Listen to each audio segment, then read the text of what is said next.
ressens une vraie bulle d'énergie, de compétences et d'investissement dans cette salle et j'en suis très honoré. Je vous remercie de votre présence. Administrateur à la Mutuelle nationale des hospitaliers depuis 9 ans, je suis aussi infirmier de bloc opératoire de formation. J'étais administrateur du comité des œuvres sociales des hospitaliers pendant 20 ans. De fait, comme tous mes collègues du conseil d'administration de la Fondation, issus du monde de la santé. Au-delà du pouvoir de décision qui nous incombe, il nous a tenu à cœur de venir sur le terrain, voir les structures accompagnées. Cela nous a permis de comprendre ce qui fait la réalité des porteurs de projets que nous soutenons et d'adapter au mieux notre accompagnement. Ce qui nous a marqué, l'énergie considérable pour trouver des soutiens financiers de courte durée, l'impossibilité de financer les équipes opérationnelles ou encore certaines thématiques qui paraissent encore tabous. C'est la raison pour laquelle la Fondation MNH a tenu à soutenir des projets sur lesquels peu ou aucun mécène n'intervenait. Pour n'en citer que quelques-uns, la formation des professionnels pour améliorer l'accompagnement des personnes touchées par les mutations génitales et violences sexuelles, portées par le GIH-BICHA. La prise en charge de personnes exilées souffrant de traumatismes suite à la torture et aux violences subies dans leur pays d'origine, portée par le Centre Primo Levi. L'accompagnement des personnes en situation de handicap et leur entourage pour une vie affective et sexuelle mieux vécue, portée par le planning familial d'Indre-et-Loire.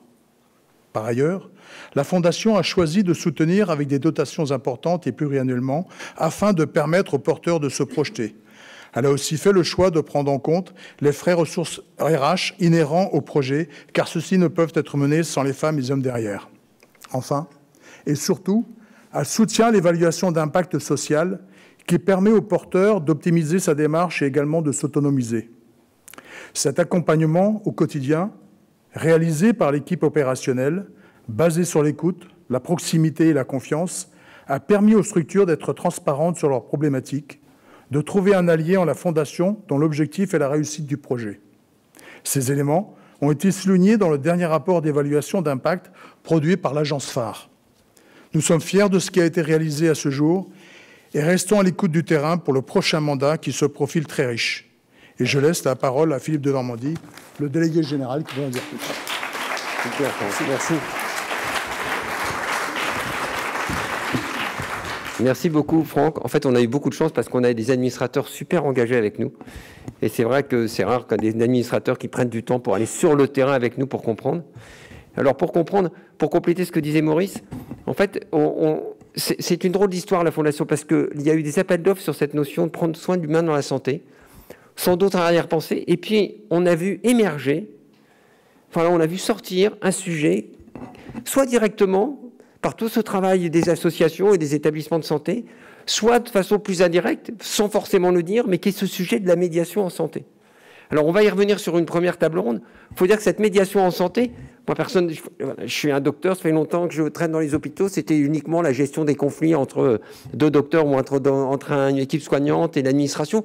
C'était pas cette notion de, on va vers des gens, on essaie de les accompagner, on essaie de les autonomiser, on redonne confiance, on redonne envie de s'intéresser à leur santé. Et c'est pour ça que ça nous semblait vraiment important que ce sujet, qui devient vraiment un sujet de priorité de santé publique, on puisse en parler ce soir, vous dire où est-ce qu'on en est, en sachant que c'est devenu vraiment un sujet fort et porté par le gouvernement également. Et puis, on s'est rendu compte que travailler la médiation en santé, mais ça nous a interrogé sur effectivement la santé des professionnels, parce qu'on sait bien qu'on a un paquet de professionnels de santé qui sont loin de leur santé. On va en reparler de ce paradoxe. Et que se disant que si on travaille sur la médiation en santé pour les gens qui vont venir dans les établissements, on ne peut pas ne pas se poser la question pour nos propres professionnels, d'où la deuxième jambe qu'on a créée, qui est ce sujet de la santé des professionnels de santé, qu'on va travailler ce soir à travers 2 tables rondes, qu'on va vouloir très interactives. Et j'en profite également parce qu'on vous a donné un certain nombre d'informations, on vous le redira, mais sachez que vous avez tout sur le site de la Fondation MNH, dont vous pourrez avoir tous les renseignements et notamment tous les rapports d'évaluation, parce que c'est très important de vous rendre compte du dynamisme de ces rapports.